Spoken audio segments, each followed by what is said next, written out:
We'll move on to the Niners and Cardinals. Adam was really excited to talk about this when we were going through last night. No, you weren't. Was I? No, you weren't. I've only picked this game because I picked the Cardinals to win. It was. So you picked it to gloat, basically. Yeah. We don't even need any analysis, really.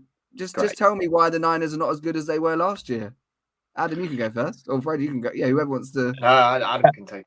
I think the reason that the Niners are not as good as what they were last year is because they have a certain running back out injured. And I was really shocked by what happened in this game because at halftime they were 23-10 up and then they didn't score another point at all.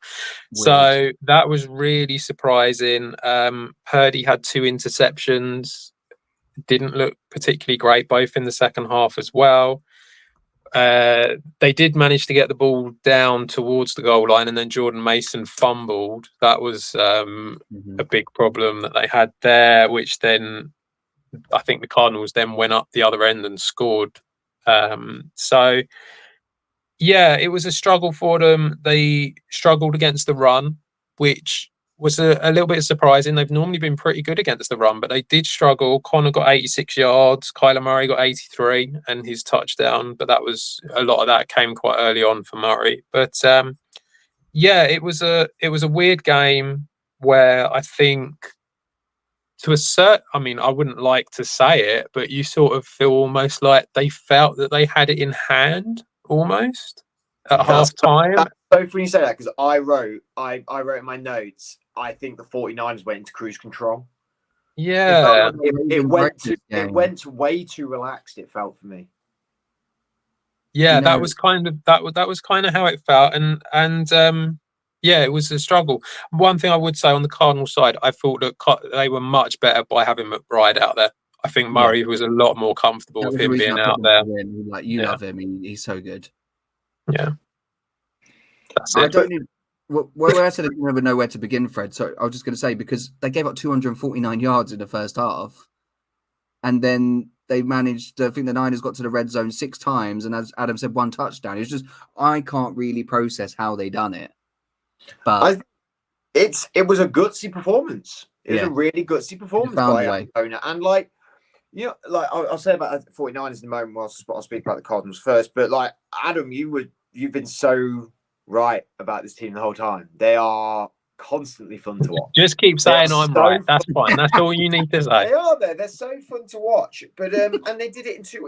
Like they're sort of infamous for Kyler running around stuff like. I mean, Kyler's got a decent arm, but like they had 26 carries and 30 throws. Like we said about complementary offense earlier. Like that's what they did really well in this game. James Conner seems to be playing the best football he's ever played at the minute, which is really good. Obviously, Trey McBride is so good, and when he was missing for Kyler last week, it was not. He was missing last week, wasn't he? He was in, when they lost. And it's noticeable. He's a fantastic tight end, and he seems to have now found that link with Marvin Harrison, which is obviously just going to be poetry in motion for the rest of his career, I can imagine. But they're not blowing any like stats wise. When you look at actually how they're playing, they're not like they're middle of the pack for everything. They're very all okay at everything. Like the only thing they're 4th in rushing yards. They've got 782 rushing yards so far. Like that. So obviously that's the one thing that they do really, really well. But that it's all very balanced. And that's what they probably need. Like their defense obviously needs to get better. I mean. You can run on them. They've allowed 739 yards and 8 touchdowns. So their secondary seems to be pretty decent. And after the conversations we've been having this evening, it sounds like Cardinals are sort of the reverse of everyone else we've spoken about, really. Yeah.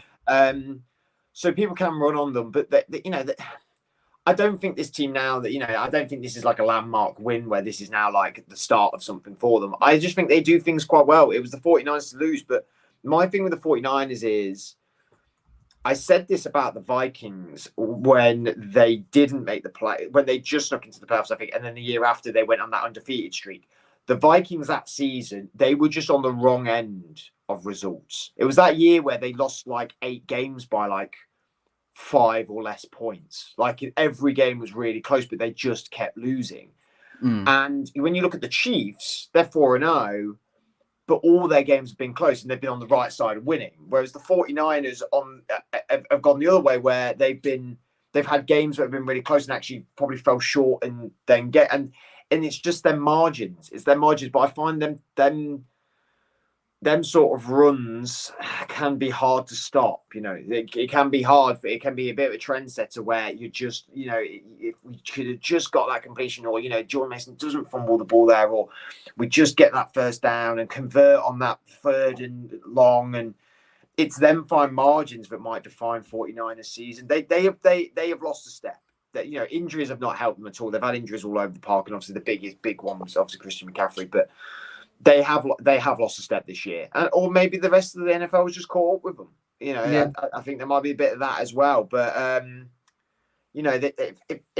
put here about it feels like an empty calories team. They do really well stats wise, but they don't seem to be scoring that much. Like, I know Juwan Jennings had that big week the other week, but like this game especially felt like a bit of an empty calories game where and I think Adams really it was so funny that you said about. When they came out in the second half looking like that they felt like they had the game in hand. Like, and it's like, no, if you've watched this Cardinals offense this year, you need to really take them seriously. You can't let up on them because they're a good offense. Yeah, it did. I know I was saying it when you guys talk. It just felt like similar to when the Raiders obviously beat the Ravens earlier in the season. Just felt like they almost got a bit complacent. Before we move on, though, Kyler Murray, he's only had one game over 250 yards. But I feel like eye test wise, he's looked good. 7 touchdowns, 2 picks on the year. Like he's not like Fred said, he's not doing maybe, I know we do see him run around, but he's not doing overly as much as he's done in previous years. They've built around him and he's looked more than competent. Do you think he's progressed as a quarterback? Yeah, he's all right, isn't he? He seems to be doing okay. I think the problem was his injury, wasn't it? It's just about getting him fit again, and that was the issue previously. And now that he comes across as though he's fit now, and he's got his legs, and he scampers across whenever he wants to. So he can do that. And this is he's got the.